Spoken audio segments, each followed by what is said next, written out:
സ്വാഗതം. ആദ്യം സേനാപതി വേണു, 1500 പേർക്ക് തൊഴിൽ നൽകുന്ന ഒരു വലിയ പദ്ധതി കേരളത്തിൽ വരുന്നു. മലിനീകരണമില്ലാതിരിക്കാനുള്ള കാര്യങ്ങൾ എന്തെല്ലാം നടപ്പാക്കിയിട്ടുണ്ട് എന്ന് വ്യക്തമാക്കുന്നു. ജലദൗർബല്യമില്ലാതിരിക്കാൻ എന്തെല്ലാം നടപ്പാക്കിയിട്ടുണ്ട് എന്ന് വ്യക്തമാക്കുന്നു. അതായത് എവിടെയെങ്കിലും ചോദ്യം ചോദിക്കാനുള്ള ഒരു ലൂപ്പ് ഹോൾ പോലും ഇല്ലാത്ത ഒരു ഉത്തരവാണ് സർക്കാർ പുറത്തിറങ്ങിയിരിക്കുന്നത്. എന്തിനാണ് ഒരു പുതിയ പദ്ധതി വരുമ്പോഴേക്കും കോൺഗ്രസ് ഈ രീതിയിലുള്ള ഒരു പ്രതിഷേധം ഉണ്ടാക്കുന്നത്? ഇത് വെറും രാഷ്ട്രീയ ലക്ഷ്യമല്ലാതെ ഇത് എവിടേക്കാണ് എത്തുക? അപർണ, 1999 അന്ന് കേരളത്തിന്റെ മുഖ്യമന്ത്രി സഖാവ് ഇ കെ നയനാരായിരുന്നു. ആ ഗവൺമെന്റ് എടുത്തൊരു തീരുമാനമുണ്ട്. അതായത് 1999 സെപ്റ്റംബർ 24 മന്ത്രിസഭാ യോഗം എടുത്ത തീരുമാനം. ആ തീരുമാനത്തിന്റെ നമ്പർ RT നമ്പർ 689/99. അതാണ് ആ ഗവൺമെന്റ് എടുത്ത നയപരമായ ഒരു തീരുമാനം. ആ തീരുമാനത്തിൽ പറഞ്ഞിരിക്കുന്നത് എന്തെന്ന് ചോദിച്ചാൽ, ഇനി കേരളത്തിൽ ഈ ബ്രൂവറികളും അതുപോലെ തന്നെ ഡിസ്റ്റിലറികളും വേണ്ട. ഇപ്പോൾ തന്നെ ഏതാണ്ട് 25ഓളം ഉണ്ട്. ഇനി പുതുതായിട്ടൊന്നും ആവശ്യമില്ല എന്നതാണ് അന്ന് നയനാർ ഗവൺമെന്റ് എടുത്ത തീരുമാനം. എന്റെ ഓർമ്മ ശരിയാണെങ്കിൽ നയനാർ ഗവൺമെന്റിൽ T ശിവദാസ മേനോനായിരുന്നു അന്ന് എക്സൈസിന്റെ ചുമതല, സബ്ജക്ട് ടു കറക്ഷൻ. അപ്പോൾ മന്ത്രിസഭ എടുത്ത തീരുമാനം, ആ തീരുമാനം എടുത്ത് 25 വർഷം ആയിരിക്കുകയാണ്. ഇപ്പോൾ 25 വർഷം പൂർത്തീകരിക്കാൻ പോവുകയാണ്. അപ്പൊ കഴിഞ്ഞ 25 കൊല്ലമായി കേരളത്തിൽ ബ്രൂവറികളും ഡിസ്റ്റിലറികളും അല്ലെങ്കിൽ പുതുതായിട്ട് ആരംഭിക്കുന്നില്ല എന്നുള്ളതിന്റെ അടിസ്ഥാന തീരുമാനം 1999-ലാണ്. 99 ശേഷം എ കെ ആന്റണിയുടെ ഗവൺമെന്റ് അധികാരത്തിൽ വന്നു. എ കെ ആന്റണിയുടെ ഗവൺമെന്റ് ഉണ്ടായിരുന്നു. അതിനുശേഷം ഉമ്മൻചാണ്ടിയുടെ ഗവൺമെന്റ്, പിന്നീട് VS അച്യുതാനന്ദന്റെ ഗവൺമെന്റ്.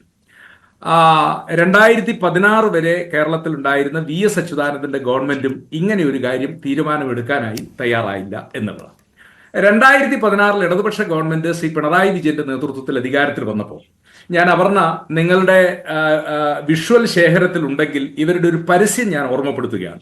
ആ പരസ്യത്തിൽ അഭിനയിച്ച 2 ആളുകളും ഇന്ന് ജീവിച്ചിരിപ്പില്ല. 2 പേരും സിനിമാ താരങ്ങളായിരുന്നു. ഒന്ന് KPSC ലളിതയും ഒന്ന് ചാലക്കുടിയുടെ MP കൂടിയായിരുന്ന ശ്രീ ഇന്നസെന്റും. അപ്പൊ അവരുടെ 2016 തെരഞ്ഞെടുപ്പ് പ്രചരണത്തിന്റെ പരസ്യ വാചകം തന്നെ ഇതാണ്: നുണ പറയുന്നവരെ തിരിച്ചറിയുക. അപ്പൊ LDFന്റെ പ്രഖ്യാപിത നയം എന്ന് പറയുന്നത് മദ്യവർജനമാണ്. ഘട്ടം ഘട്ടമായി മദ്യത്തിന്റെ അളവ്, ലഭ്യത കുറച്ചു കൊണ്ടുവന്ന് കേരളത്തിൽ സമ്പൂർണമായ ഒരു മദ്യ വർജനത്തിലേക്ക് കേരളത്തെ കൊണ്ടുപോകണം എന്നുള്ളതാണ്. അതായിരുന്നു 2016 അവരുടെ ഏറ്റവും പ്രധാനപ്പെട്ട ഒരു തെരഞ്ഞെടുപ്പ് പരസ്യം. അപ്പൊ പരസ്യം തീരുമ്പോൾ വലിയ തലവാചകവും വരുന്നു: LDF വരും, എല്ലാം ശരിയാകും. അപ്പൊ പരസ്യത്തിൽ അഭിനയിച്ച 2 പേരും ഇപ്പോൾ ജീവിച്ചിരിപ്പില്ല, പക്ഷെ പരസ്യം ഇപ്പോഴും നിലനിൽക്കുന്നു. അതിൽ പറഞ്ഞിരിക്കുന്നത് LDFന്റെ പ്രഖ്യാപിത നയം എന്ന് പറയുന്നത് ഘട്ടം ഘട്ടമായി മദ്യനിരോധനം നാട്ടിൽ നടപ്പിലാക്കുക എന്നുള്ളതാണ്.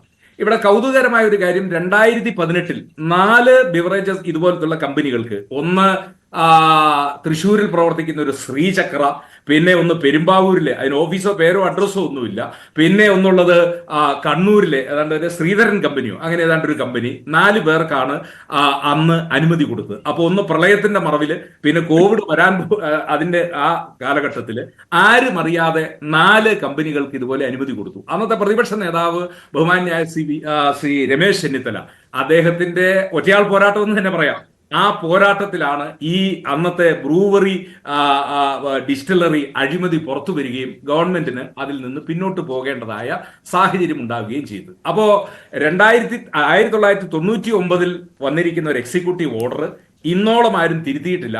2018 ഒക്ടോബറിൽ ഇതൊന്നും മാറ്റാനായി ശ്രമം നടത്തി. അന്നും ആ ശ്രമം വിജയിച്ചില്ല. വീണ്ടും അതിനുശേഷം നമ്മൾ കാണുന്നത് കഴിഞ്ഞ കൊല്ലമാണ്.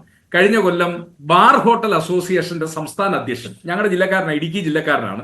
അദ്ദേഹത്തിന് എന്താ പറയുക, കുമളിയിൽ ബാറുണ്ട്, തൊടുപുഴയിൽ ബാറുണ്ട്. അനിമോൻ എന്നാണ് അദ്ദേഹത്തിന്റെ പേര്.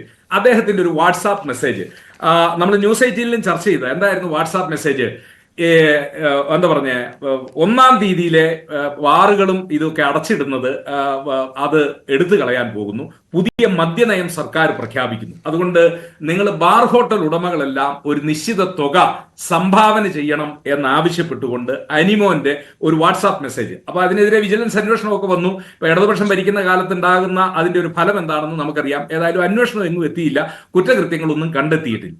ഞാൻ ചോദിക്കുന്നത്, ഈ അനിമോന്റെ മെസ്സേജിൽ ഈ പണം കൊടുക്കണം എന്ന് പറയുന്നത് ഇത് ആർക്ക് വേണ്ടിയായിരുന്നു? എവിടെയെങ്കിലും അമ്പലത്തിലോ പള്ളിയിലോ എന്താ പറഞ്ഞ കാണിക്കയിടാൻ വേണ്ടിയാണോ? അല്ല, അത് ആർക്കൊക്കെയോ കൊടുക്കാൻ വേണ്ടിയായിരുന്നു. അപ്പോ അഴിമതി നടത്തുന്നതിന് വേണ്ടിയുള്ള നിരന്തരമായ ശ്രമം ഇവർ നടത്തിക്കൊണ്ടിരിക്കുകയാണ്. ഇപ്പോൾ വിവാദമായിരിക്കുന്നത് മധ്യപ്രദേശിലെ ഒരു കമ്പനിയുടെ ഉടമയുടെ പേര് ഗൗതം മൽഹോത്ര, കമ്പനിയുടെ പേര് ഒയാസിസ് കമ്പനി. ഈ കമ്പനിയെ കുറിച്ചാണല്ലോ അപർണ ഇൻട്രോയിൽ തന്നെ പറഞ്ഞത്. ഇവരുമായിട്ടുള്ള ഡീലിങ്സിലാണ് മനീഷ് സിസോദിയയും അതിനുശേഷം ഇപ്പോ കേജ്രിവാളും ഒക്കെ കുഴപ്പത്തിലായിരിക്കുന്നത്. ആ സംഭവത്തിൽ പെട്ടിരിക്കുന്ന ആളാണ്. ഇനി ഇതിലൊക്കെ ഉപരിയായി പഞ്ചാബിലെ ഭട്ടിൻഡ എന്ന് പറയുന്ന സ്ഥലത്ത് അവിടെ നടത്തിയ ജലചൂഷണവും മാലിന്യവും കാരണം എന്താ പറഞ്ഞേ, അവിടെ പഞ്ചാബ് മലിനീകരണ ബോർഡ് ഈ കമ്പനിക്കെതിരെ വലിയ നിയമ നടപടികൾ നടത്തിക്കൊണ്ടിരിക്കുന്ന ഒരു കമ്പനിയാണ്. ഇവിടെ ഞാൻ ഇടതുപക്ഷ പ്രതിനിധിയുണ്ട്, അദ്ദേഹം എത്തിയിട്ടുണ്ടെങ്കിൽ അദ്ദേഹത്തോടുള്ള എൻ്റെ ആദ്യത്തെ ചോദ്യം, 1999 നയനാർ ഗവൺമെന്റ് എടുത്ത ഒരു തീരുമാനം, 2006 മുതൽ 2011 ഭരിച്ച VS അച്യുതാനന്ദൻ അദ്ദേഹവും തുടർന്ന് വന്ന തീരുമാനം, അന്ന് മുതൽ എല്ലാ ഗവൺമെന്റുകളും 2024 ആയിരിക്കുന്നു, സാങ്കേതികമായി 24 വരെ തുടർന്ന് വന്നിരിക്കുന്ന ഈ കാര്യം മാറ്റി ഇപ്പോൾ ഇവിടെ ബ്രൂവറിയും ഡിസ്റ്റിലറിയും ഇതൊക്കെ തുടങ്ങുന്നതിനുള്ള എന്തടിയന്തര സാഹചര്യമാണ് കേരളത്തിൽ ഉണ്ടായിരിക്കുന്നത്? അതിനൊറ്റ സാഹചര്യം മാത്രമേ ഉള്ളൂ. ഇതിന്റെ പിന്നിൽ പ്രതിപക്ഷ നേതാവും അതോടൊപ്പം തന്നെ ബഹുമാന്യനായ ശ്രീ രമേശ് ചെന്നിത്തലയും പറഞ്ഞിരിക്കുന്നത് പോലെ കോടികളുടെ അഴിമതി. ഇപ്പൊ ഭരണം തീരാൻ ഇനി 10-12 മാസമേ ഉള്ളൂ. അടുത്ത ജനുവരി അല്ലെങ്കിൽ ഫെബ്രുവരി ആകുമ്പോഴേക്കും ഏതാണ്ട് ഒരു നോട്ടിഫിക്കേഷന്റെ ഘട്ടത്തിലേക്ക് പോകും. ഏപ്രിൽ ആകുമ്പോഴേക്കും തെരഞ്ഞെടുപ്പ് നടക്കും. സർക്കാരിന്റെ മദ്യനയത്തിന്റെ ഭാഗമാണ് ശ്രീ സേനാപതി വേണു, സർക്കാരിന്റെ മദ്യനയത്തിന്റെ ഭാഗമായിട്ടാണ് ഈ തീരുമാനത്തിലേക്ക് കടന്നത് എന്ന് വ്യക്തമാക്കുന്നു. നടപ്പ് സാമ്പത്തിക വർഷത്തെ മദ്യനയം വരട്ടെ, പക്ഷെ ഇത് അതിന്റെ ഭാഗമായിട്ടുള്ള ഒരു തീരുമാനമാണ്, ബാക്കി എല്ലാ കാര്യങ്ങളും അതിനകത്ത് ഉൾപ്പെടുത്തിയിട്ടുണ്ട് എന്നതടക്കം മുൻകൂട്ടി വ്യക്തമാക്കുന്നുണ്ടല്ലോ സംസ്ഥാന സർക്കാർ. അല്ല, ഇവിടെ ഇടതുപക്ഷ മുന്നണി എന്ന് പറയുന്ന ഒരു മുന്നണി ഉണ്ടല്ലോ, ആ മുന്നണിയുടെ ഘടകകക്ഷിയാണല്ലോ CPI, രണ്ടാമത്തെ പാർട്ടി. മറ്റ് പാർട്ടികളൊക്കെ ഉണ്ട്, കൃഷ്ണൻകുട്ടിയുടെ പാർട്ടികൾ. ഇടതുപക്ഷ മുന്നണിയിൽ ഇങ്ങനെ ഒരു കാര്യം ചർച്ച വന്നിട്ടുള്ളതായി ആരും പറയുന്നില്ല. മന്ത്രിസഭയിൽ ഈ കാര്യം ചർച്ചയ്ക്ക് വന്നിട്ടുണ്ടെങ്കിൽ ഇത് പുറത്തു വരണ്ടേ? ഇത് ആരോട് ആലോചിച്ചതാണ്? കേരളത്തെ മദ്യത്തിൽ മുക്കിക്കൊല്ലാൻ, മദ്യം ഒഴുക്കി ഈ സംസ്ഥാനത്തെ എന്താ പറഞ്ഞേ മദ്യപാന്മാരുടെ ഒരു വിളയാട്ട് കേന്ദ്രമാക്കി. ഇപ്പൊ ചേന്നമംഗലത്തൊക്കെ നമ്മൾ കഴിഞ്ഞ ദിവസം കണ്ടു. ആ ഉത്തരവിൽ ഇതെല്ലാം വ്യക്തമാക്കുന്നു. ഇത്തരം ചോദ്യങ്ങൾ വരുന്നത് കണ്ട് ഇതെല്ലാം വ്യക്തമാക്കുന്നു. ആ ഉത്തരവ് കാണുമ്പോൾ പ്രതിപക്ഷം എന്തുകൊണ്ട് കൺവിൻസിംഗ് ആവുന്നില്ല?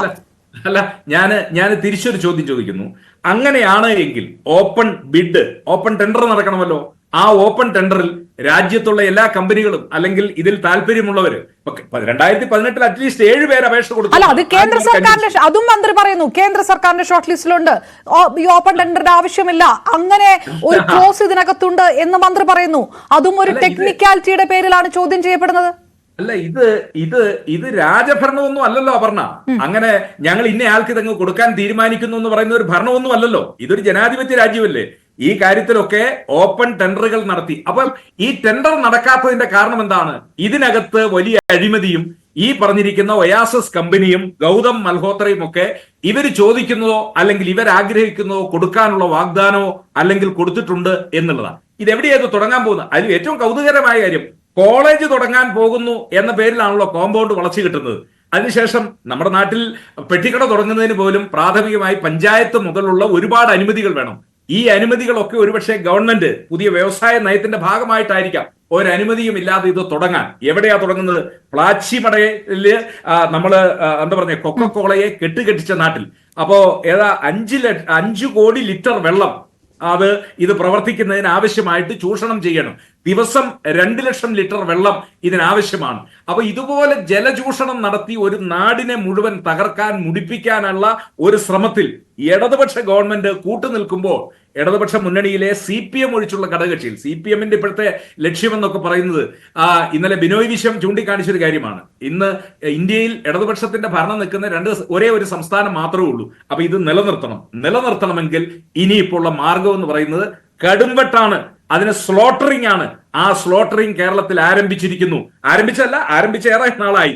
അതിന്റെ ഏറ്റവും അവസാനത്തെ ഉദാഹരണങ്ങളിൽ ഒന്നാണ് ഇപ്പോൾ വന്നിരിക്കുന്ന ഈ പുതിയ തീരുമാനം, ഈ തീരുമാനം എന്ന് പറയുന്നത് ഇത് കേരളത്തിന് ഒട്ടും അനുഗുണമായ ഒരു തീരുമാനമല്ല. കേരളത്തെ തകർക്കാൻ, അങ്ങ് ഇൻട്രോയിൽ പറഞ്ഞതുപോലെ ആയിരക്കണക്കിന് ആളുകൾ വീട് നഷ്ടപ്പെട്ട് ഈ പ്രളയബാധിതര് അവര് കയറിക്കിടക്കാൻ ഇടമില്ലാതെ എങ്ങോട്ട് പോകും എന്ന് ആശ്രയമില്ലാതെ നിൽക്കുമ്പോൾ ടൗൺഷിപ്പ് ആണോ പണിയണ്ടേ, വീടാണോ കെട്ടിടമാണോ പണിയേണ്ടതെന്ന് പറഞ്ഞൊരു ഗവൺമെന്റ് അവരെ വട്ടം ചുറ്റിക്കുന്നു. അപ്പൊ ഇവിടെ എന്തടിയന്തര ആവശ്യമാണ് ഈ ബ്രൂവറിയോ അല്ലെങ്കിൽ ഡിസ്റ്റിലറിയോ പുതിയതായിട്ട് തുടങ്ങാനുള്ള അടിയന്തര സാഹചര്യമാണ് കേരളത്തിലുള്ളത്? ഒരടിയന്തര സാഹചര്യമില്ല. ഇവിടെ മദ്യം കഴിക്കാത്തത് കൊണ്ട് ഒരാളും മരണപ്പെട്ടതായ ഒരു വാർത്തയില്ല. അപ്പൊ ഇത് കടുംപെട്ടിനുള്ള അതല്ലെങ്കിൽ അഴിമതിക്കുള്ള ഞാൻ തിരികെ എത്താം. ശ്രീ സേനാപതി വേണു, ഞാൻ തിരികെ എത്താം.